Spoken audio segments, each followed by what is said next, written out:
18b, this is a tricky question. So I have 3 marks, and it's a reverse percentage question, which you have to spot.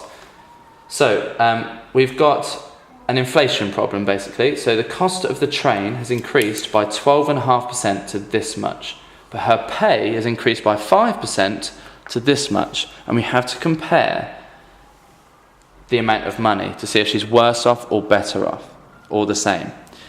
So when something's been increased by it, this is no longer the 100% value. It's more than what the original cost was. So and this is a star, so I'm going to put train over here, and I'm going to put pay here. I'm just going to quickly underline those. So I'm going to say 112.5%, that's adding on 12.5% to the 100%, is now this. So what I've actually got to do is try and work out what 100% was.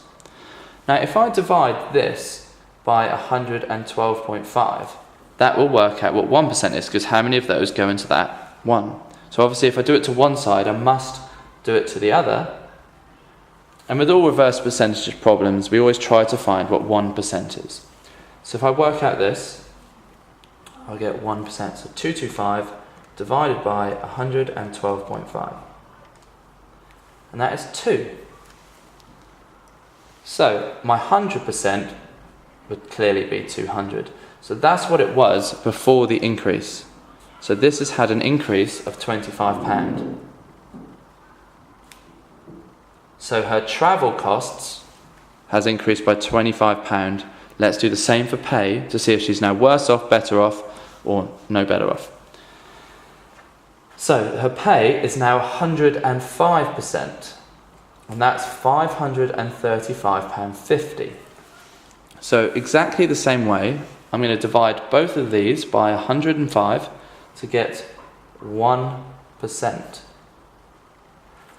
So these numbers don't look as nice, and they're not. So 1% is 5.1. So 100% is 100 of those. So 100% is 510. Now if you look, this has increased by £25.50. So it's an increase of £25.50. So actually, after the increase, she has an extra 50p than what she used to have. So it says compare. We need to write a little sentence now. So say something along the lines of, she has 50p extra after the increase. That'd be perfect. As long as you're showing these, that's what they really want to see. So the pay rose by 50p more than the train costs. Anything along those lines would be fantastic.